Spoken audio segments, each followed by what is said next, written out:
Hello students, this is JC sir, PGT teacher in the Department of Physics. This is my first video of second chapter numerical.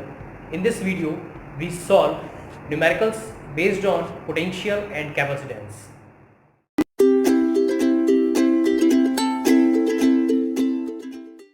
So this is our first question of this video, chapter 2.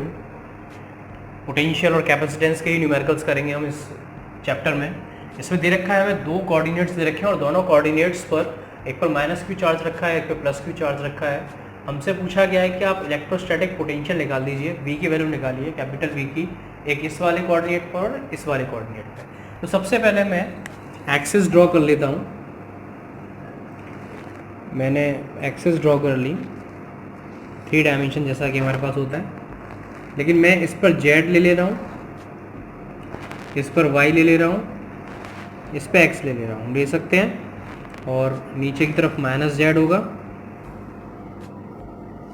ठीक है। तो ये सबसे पहला वाला x coordinate होता है, y उसके बाद z पर माइनस a यानी कि 0,0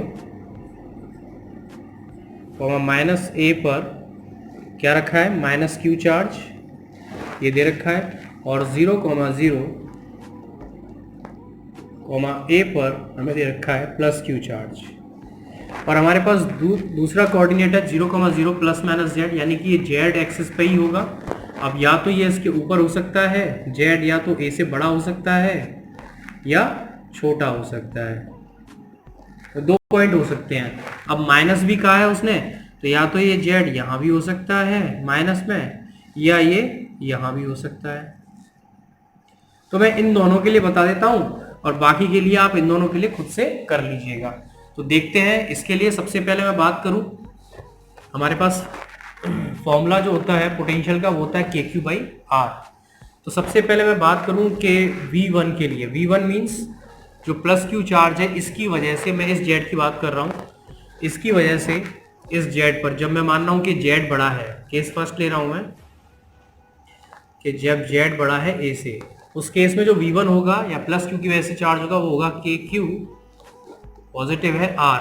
अब R क्या होगा, यहां से यहां तक की डिस्टेंस। अब यहां पे आपको पता है कि ये डिस्टेंस A है और ये पूरी Z है, तो ये कितनी डिस्टेंस हो जाएगी, Z माइनस A। V2 की बात करूं और V2 हमारा ये है माइनस Q की वजह से, तो ये हो जाएगा माइनस का KQ। और यहां से यहां तक की डिस्टेंस, देखिए यहां से यहां तक की डिस्टेंस तो Z है और यहां से यहां तक की डिस्टेंस A है, तो ये हो जाएगा Z प्लस A।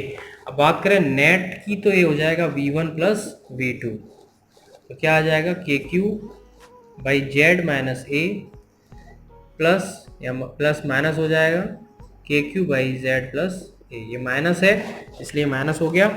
अब यहाँ पर अगर हम एलसीएम की बात करें तो ये हो जाएगा Z² माइनस का A², ये KQ कॉमन आ जाएगा, यहाँ पे आएगा Z plus A, KQ common ले लिया,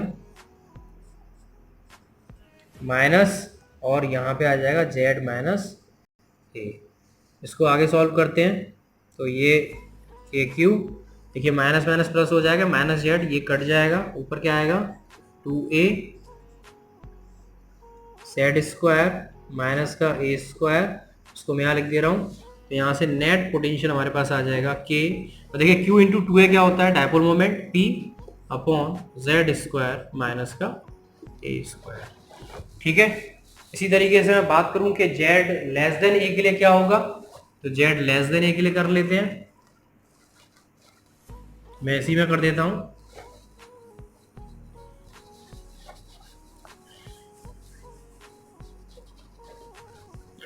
जब Z लेस देन होगा तब क्या होगा, अब Z लेस देन है तो यहां से यहां तक की जो डिस्टेंस होगी, देखिए ये हो जाएगा A माइनस का Z, ठीक है। ये हो जाएगा आपका फिर से Z प्लस A या A प्लस Z, और फिर से ये A क्या होगा, अब वैल्यू पुट करते हैं। KQ तो कॉमन आ जाएगा, क्या आएगा 1 upon A minus Z minus 1 upon A plus Z। KQ LCM लेंगे तो A² माइनस का Z² A plus Z minus, मैं डायरेक्ट कर दे रहा हूँ, प्लस Z, A से A कैंसिल आउट, कितना बचेगा KQ into 2Z upon A² minus का जेड स्क्वायर। तो ये हमने कर लिया यहाँ पर सेकंड वाले के लिए। तो पोर्शन के लिए कि x, y, 0 के लिए, तो ये कुछ इस तरीके से होगा। ये इस प्लेन की बात कर रहा है, ये जो प्लेन यहां पर आएगा ये इस प्लेन की बात कर रहा है यहां पे। और अगर हम देखें तो ये जो प्लेन है वो यहां से, और डिस्टेंस की हम बात करेंगे इस वाले पॉइंट से और इस वाले पॉइंट से, और डिस्टेंस क्या होगी, सेम डिस्टेंस होगी। और जब सेम डिस्टेंस होगी तो जो वी नेट आएगा वो हमारा क्या आ जाएगा, 0 आ जाएगा सेकंड वाले पार्ट के लिए। इसे आप नोट करिए, सेकंड वाले पार्ट के लिए 0। बाकी this is our second question. और इस सेकंड क्वेश्चन में क्या कहा गया है कि हमारे पास एक कैपेसिटर है जिसे V वोल्ट की बैटरी से सबसे पहले चार्ज किया गया है, उसे उसके बाद डिस्कनेक्ट कर दिया है। डिस्कनेक्ट करने के बाद प्लेट के बीच की डिस्टेंस को डबल, और इस प्लेट के बीच में एक डाइलेक्ट्रिक कांस्टेंट की जो सीट है उसको डाल दिया गया है, जिसका डाइलेक्ट्रिक कांस्टेंट हमें K दे रखा है। अब हमें नया इलेक्ट्रिक फील्ड और नई एनर्जी स्टोर हमें यहाँ पर कैलकुलेट करनी है। तो देखते हैं किस तरीके से करेंगे इस क्वेश्चन को। सबसे पहले तो हम ये मान लेंगे कि जो प्लेट है उसका cross sectional area capital A है, और उन दोनों प्लेट्स के बीच में डिस्टेंस है वो स्मॉल d है, ये हम मान लेते हैं। लेट कर लिया, मैं डायरेक्ट कर रहा हूँ। तो मैं बात करूँ इनिशियल C1 की, तो वो हो जाएगा एप्सिलॉन A/d, ये फॉर्मूला हमें पता है। अब मैं बात करूँ कि डाइलेक्ट्रिक कांस्टेंट जब हमने इंट्रोड्यूस कर दिया after dielectric institute, dielectric constant, dielectric slab is introduced,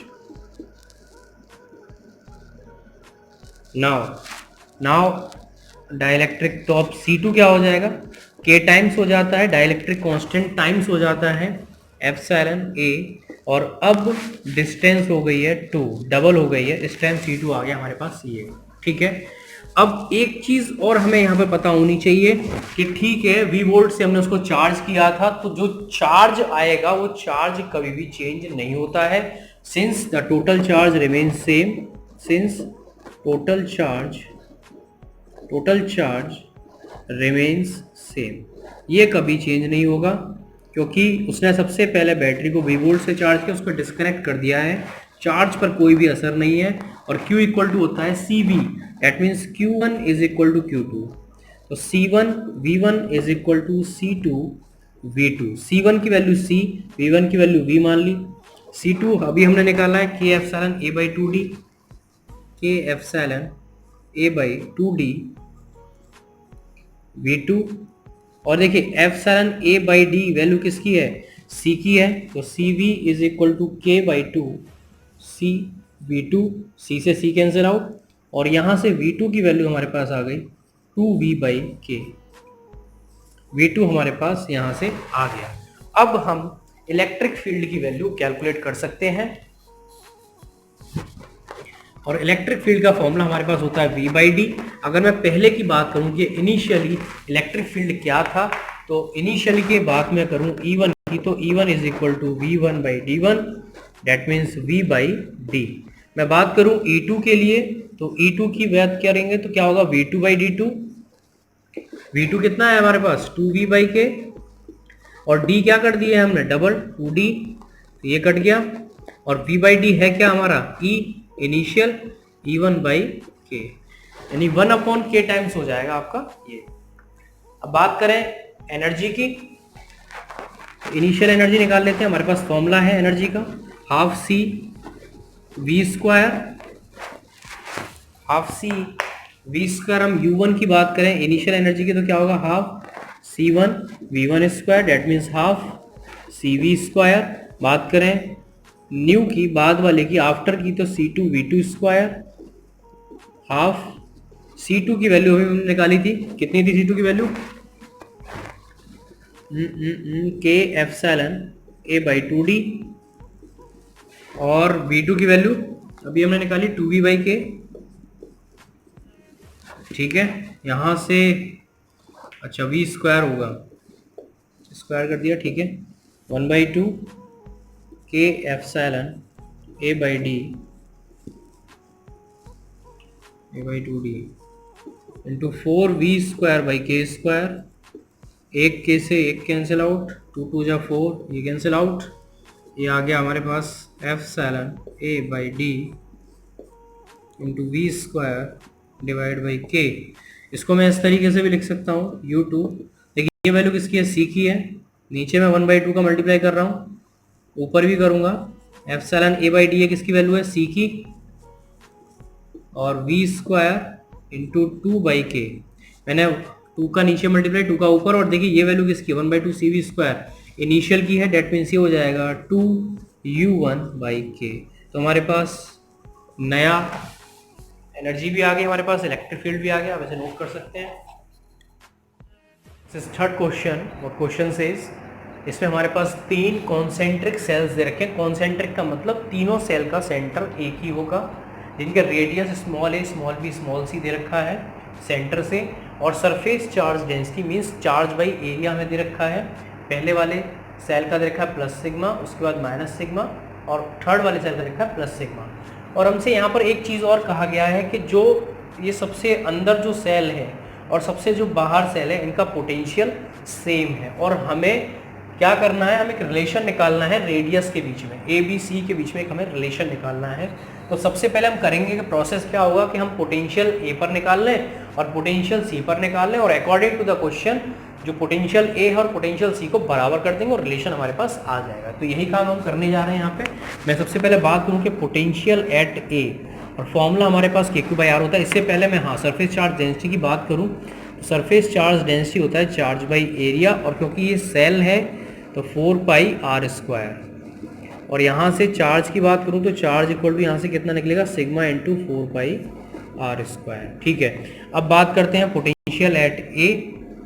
तो क्या करेंगे, KQ/R, KQ/R, R मतलब सबसे छोटे वाले सेल की रेडियस a, फिर उसके बाद क्या आएगा प्लस KQ/R यानी कि B, Q2 कर देता हूँ, इसको Q1 कर देता हूँ, प्लस KQ3 बाई थर्ड वाले की रेडियस क्या होगी, C।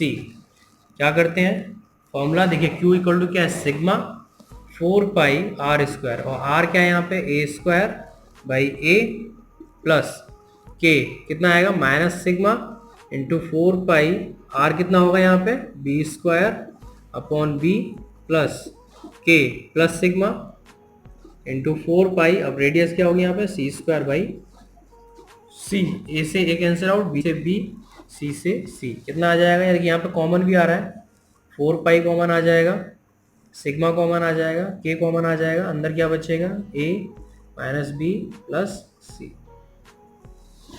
तो ये देखिए यहाँ पर ही हमारे पास आ चुका है VA, और तो कुछ नहीं बचा। ठीक है, अब हम निकालेंगे पोटेंशियल एट C पे, देखते हैं कितना आया, फिर दोनों को बराबर करते हैं।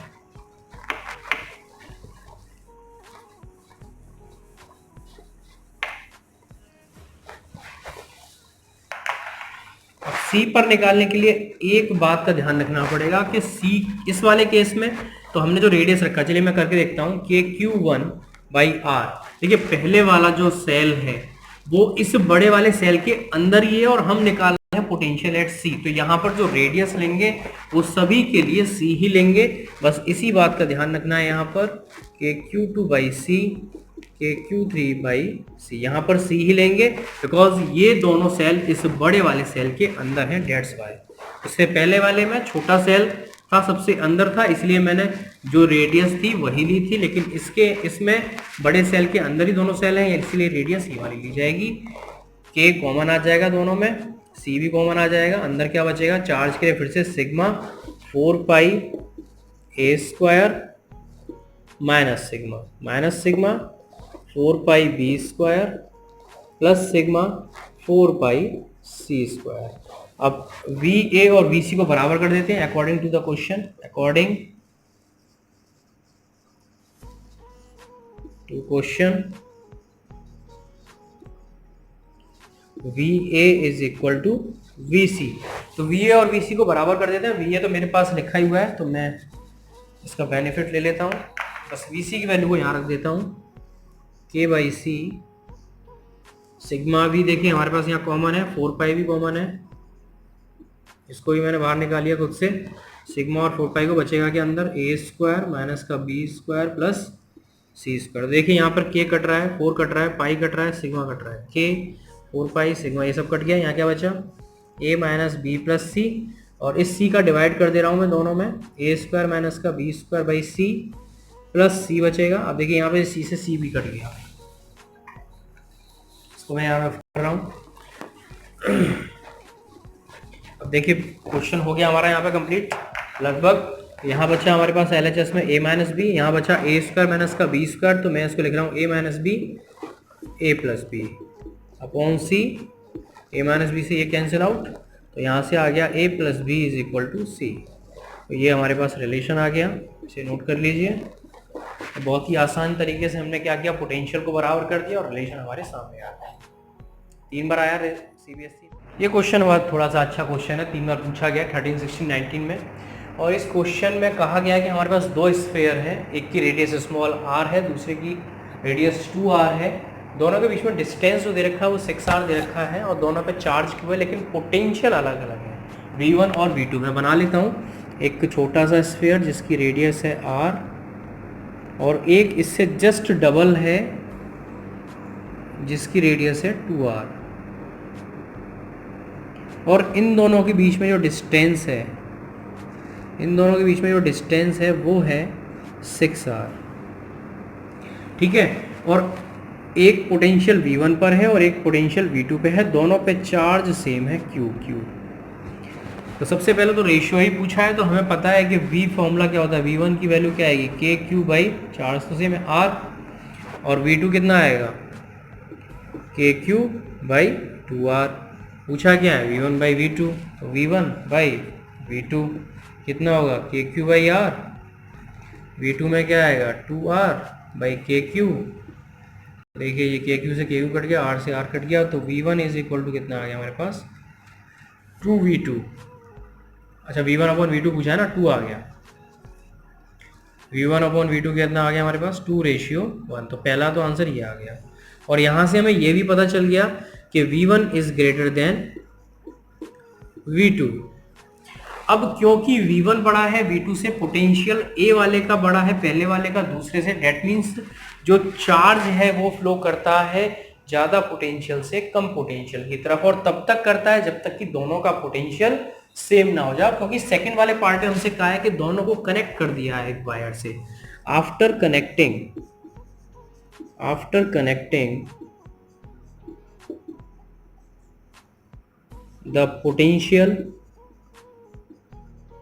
the potential must be same होना चाहिए। That means v1 is equal to v2, that means के q1 बाई r और के Q by r1 2 dash dash अलग अलग है ना। अब चार्ज नहीं पता कनेक्ट करने के बाद में, तो मैंने डैश कर दिया 1 और 2 लगा के। चार्ज अब अलग अलग हो जाएगा ना कनेक्ट करने के बाद में, जब कनेक्ट नहीं किया था तब चार्ज सेम था। अब देखते हैं यहाँ पर, अच्छा यहाँ पे 2r आएगा, सॉरी के से तो के कैंसिल, r से r कैंसिल, तो यहाँ से हमें पता चल गया कि q2 डैश या q1 डैश इक्वल टू कितना आ गया हमारे पास q2 डैश डिवाइड बाई 2। चलिए ये तो हमें बात पता चल गई। अब मैं यहाँ पर कहूँ कि ठीक है पोटेंशियल सेम हो गया तो चार्ज भी तो सेम होगा, charge must be same since charge total charge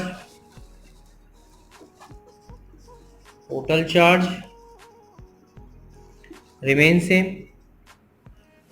charge तो बाहर नहीं आ रहा ना कोई, रिमेन सेम।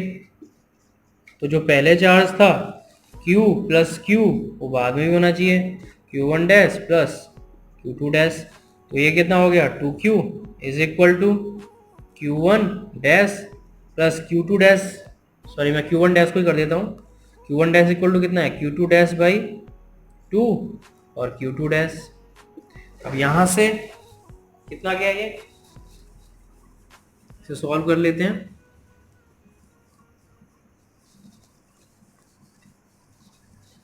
यहाँ से ये कितना आ गया 2Q is equal to 3Q2 dash divide by two, तो ये कितना आ गया, Q2 dash is equal to 4Q/3। कितना चार्ज हो जाएगा इस पर जब पोटेंशियल बराबर हो जाएगा दोनों के, तो कितना चार्ज ट्रांसफर हुआ इस पे, तो चार्ज ट्रांसफर कितना हुआ, पहले कितना था, पहले वाले पे Q था और अब इस पे Q था और बाद में कितना हो गया 4Q/3, यानी 4Q/3 माइनस का Q, दैट मीन्स कितना आया Q/3। ये आपका चार्ज यहाँ से यहाँ ट्रांसफर हुआ जिसकी वजह से इस पे कितना आ गया 4Q/3। अगर कोई क्वेरी है तो कमेंट सेक्शन में बताइएगा। जानकारी अच्छी लगी तो लाइक और सब्सक्राइब करना ना भूलिए। जय हिंद, जय भारत।